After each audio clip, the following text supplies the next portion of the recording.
Hi friends, ഈ cake ചെയ്തുകൊണ്ടിരുന്നപ്പോഴായിരുന്നു ഞാൻ ആദ്യമായിട്ട് ചെയ്ത ക്രീം കേക്കിനെ കുറിച്ച് ഓർമ്മ വന്നത്. ബ്ലാക്ക് ഫോറസ്റ്റ് ആയിരുന്നു ഫ്ലേവർ. അപ്പോൾ അന്ന് വിപ്പിംഗ് ക്രീം എവിടെയാണ് കിട്ടുന്നതെന്നൊന്നും അറിയത്തില്ലായിരുന്നു. അങ്ങനെ ബേക്കറിയിൽ അന്വേഷിച്ച് കഴിഞ്ഞപ്പോൾ വിപ്പിംഗ് പൗഡർ കിട്ടി.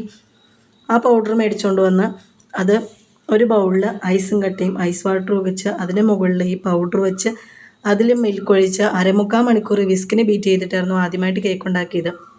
അങ്ങനെ കേക്ക് സെറ്റ് ചെയ്തു. വലിയ ഫിനിഷിംഗ് ഒന്നുമില്ലായിരുന്നു, ചുമ്മാ ക്രീം തൂത്ത് കേക്ക് സെറ്റ് ചെയ്ത് കട്ട് ചെയ്ത് കഴിച്ചപ്പോൾ എല്ലാവരും പറഞ്ഞു നല്ലതായിരുന്നു എന്ന്. അങ്ങനെ 2-3 കേക്ക് ഉണ്ടാക്കി. കേക്ക് നന്നായിട്ട് വന്നു. അപ്പോൾ പിന്നെ ബീറ്റർ മേടിച്ചു, മെഷർമെൻറ്റ് കപ്പുകൾ മേടിച്ചു. അങ്ങനെ ബേക്കിംഗ് സ്റ്റാർട്ട് ചെയ്യുകയായിരുന്നു ചെയ്തത്. പിന്നീട് ഓരോ പൈസ കിട്ടുന്നതിനനുസരിച്ചും ഇതിന് വേണ്ടിയിട്ടുള്ള ഓരോ സാധനങ്ങൾ മേടിച്ച് അങ്ങനെ ഇവിടം വരെ എത്തി. ഇതുവരെ എന്നെ സപ്പോർട്ട് ചെയ്ത എല്ലാവർക്കും ഒത്തിരി നന്ദി അറിയിക്കുകയാണ്. അപ്പോൾ ഈ കേക്ക് ഓർഡർ ചെയ്തത് മാളുവായിരുന്നു. മാളുവിൻ്റെ മകളുടെ ബർത്ത്ഡേക്ക് വേണ്ടിയിട്ടായിരുന്നു. ജസ്റ്റ് ഗണാഷ് വർക്കാണ് ചെയ്തത്. ഗണാഷ് വെച്ചിട്ട് കുറച്ച് ഗോൾഡൻ ബീഡ്സും ഒരു ഫോണ്ടൻ ഫ്ലവേഴ്സ് കുറച്ചും കൂടി വെച്ച് ഡിസൈൻ സെറ്റ് ചെയ്തു. അപ്പോൾ നിങ്ങൾക്ക് ഇഷ്ടപ്പെട്ട് എല്ലാവരും ലൈക്ക് ചെയ്യുക. ചാനൽ സബ്സ്ക്രൈബ് ചെയ്യാതെ ആരെങ്കിലും വീഡിയോ കാണുന്നുണ്ടെങ്കിൽ ഒന്ന് സബ്സ്ക്രൈബ് ചെയ്ത് സപ്പോർട്ട് ചെയ്തേക്കണേ.